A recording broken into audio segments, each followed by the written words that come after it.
no manager likes to lose games, but in a way, was that result against Arsenal a reality check and kind of reinforce what you told us on Monday about the storm coming? It's kind of managing expectations. Does that show everybody what the scale of the job that you've got on your hands here? I think that is very clear. We are a massive club, but we are not a massive team. And we know it. It is no problem to say it. So we want to improve. We are in the different moment from Arsenal, but you can feel it during the game. I think we have to believe more, because we were not dominant in the game, but we are control the game. Not so many chances for Arsenal, of course, a lot of set pieces, but we were okay, especially in the first half. So we had so good things in that moment, but you can feel it that there's so much to do. We need to be better in the final third.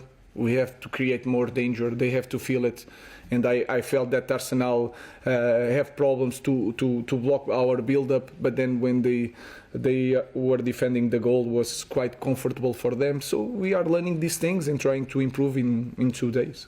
Just very quickly as well, your players all applauded the away fans at the end for their support. But Marcus Rashford, there's a video of him walking away and not acknowledging them. Have you had to speak to him about that at all? And do you obviously make sure your players give the right respect and applause to the away fans when they give you support? Yeah, of course. Particularly when you lose. Yeah, we have to do it, especially when we lose. Not when we win, but when we lose, we are going to do that. Everybody has to do it, and it's going to be like that. Hi, Ruben. You've alluded to it a couple of times about the need to improve the physical aspect, run more. Is this squad fit enough for you?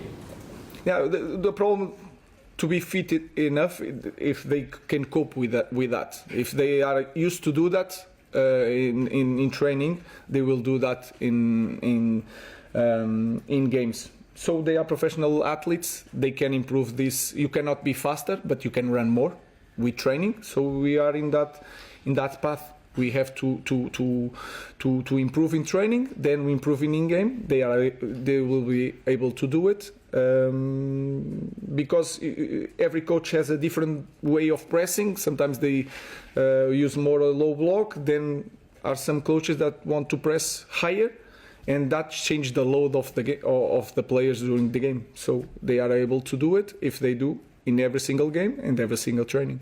Maybe it's a Portuguese thing, but Diogo and Bruno seem to hardly ever get injured and always available, always play. But other players, you said recently, they can only play 60 minutes or 70 minutes. Have you worked out why that's the issue? No, that one's like Mason Mount is because they come from injury and they don't have a lot of training during the week. So sometimes they are recovering. If they don't play, they have to after the game they cannot run a lot during training, because in 2 days they have a game and can be used. So it's really tricky in this moment to cope with everything, but they are improving.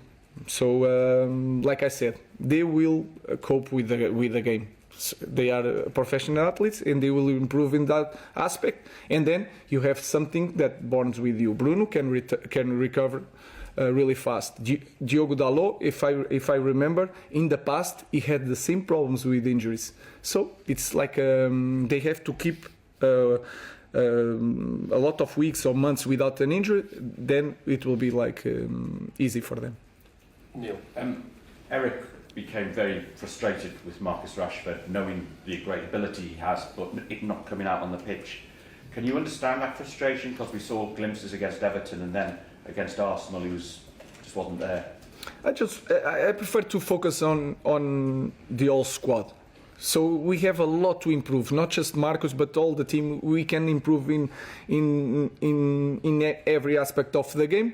Like I said before, I think the way we sprint back, we sprint forward, the way we fight is something that we have to be very clear with the team. This is the first point that we have to address, and then the tactical and the technical aspect came later. So it's not just Marcus, but everybody has to improve in that area. Do you think the perception of the team has to change a little bit because it's Manchester United, everybody expects them to be in the top 2 or 3, but the team is actually probably where it should be, because we've seen teams this season, 7-8 teams that are better the Manchester United. Do you think the perception has to change?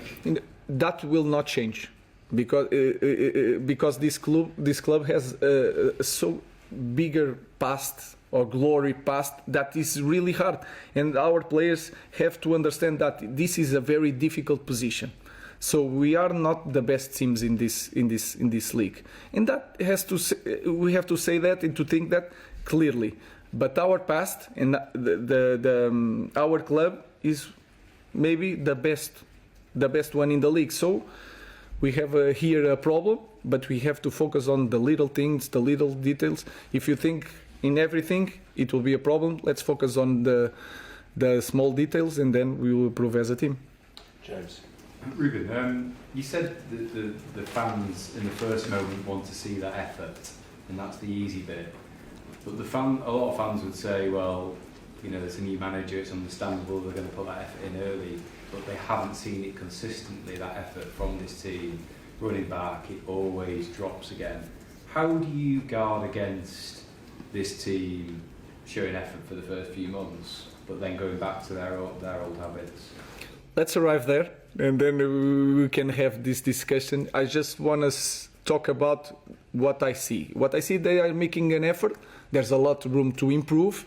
Changing that thing is sometimes you can say it is simple. It's just run, but something in the head of the players. We are doing that. They know it. Let's see in a few months what is the moment of the players. For all the technical and other aspects, if that effort and that desire to run both ways is not there, you're not going to be able to improve this team to the level that has to happen. It's impossible to win the Premier League without a team like that fight every moment, runs back, runs forward. That is impossible to win. If we want to win, we have to do it.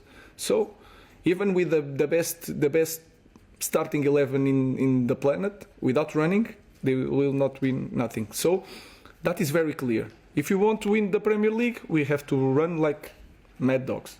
If not, we are not going to win. That's clear. I think it's a David that maybe getting the Arsenal game, the belief of the players perhaps wasn't there just as much as you would like.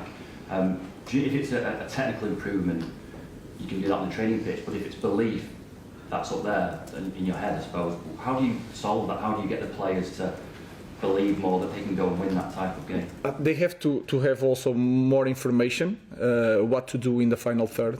We don't have time to do that. We try to do it in this because we saw it in the game. We try to do it on the pitch because you can understand that we had possession. One of the things that I said here since the beginning that we lose possession quite often now is the opposite. Sometimes we are near the box and we keep possession. So it's not just their fault. We have to give the next step. But sometimes we don't have time to address everything, like the strategy for the game and then the final third, how to manage with everything. So it's like everything. They have to believe it. Like if they will suffer in 1-against-1, they will have the same problems that we have, and also they have they need more information from the staff to improve that kind of qualities. Last question, Beri. Hi Ruben. Ahead of the Everton game was a plan for players to wear special jackets in recognition of the Rainbow Laces campaign. That didn't happen, we understand, because Nusman Rawi declined and then the rest of the squad wanted to show solidarity with him.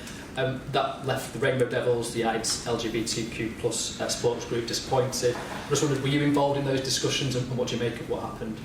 No, I wasn't. It was a group decision as a player, as should be. And then it's three difficult things to manage. So in one side there is club values, and I think always all of us can agree that for us is not even any issue. But then you have religion, and that is something that we have to respect, because it's also our values to respect the other opinions. And then you have the third thing is the group thing. So I will not let news alone. So we are a team. It doesn't matter. The majority of the players believe in one thing, but they saw one guy alone, and they said that let's be together. So it's three things that we have to manage and to respect. So it's a hard is a hard issue to address. But I think we did it in the good way. Is not this club represent that we need to respect everything, but we also have to respect the religion. Not news is not easy. It's different culture. So was the decision of the players. Do you think you might have to have discussions ahead of next year? You know, there's a campaign every year. Do you think you'll have to just make sure that's all understood in advance next year? I don't know. Nus is going to change his religion and his beliefs. I don't know. We will address at the time when the time comes. We will see. But it's a really hard decision. But there is no doubt what this club believes and fights for. We'll leave it there. Thank you. Thank you.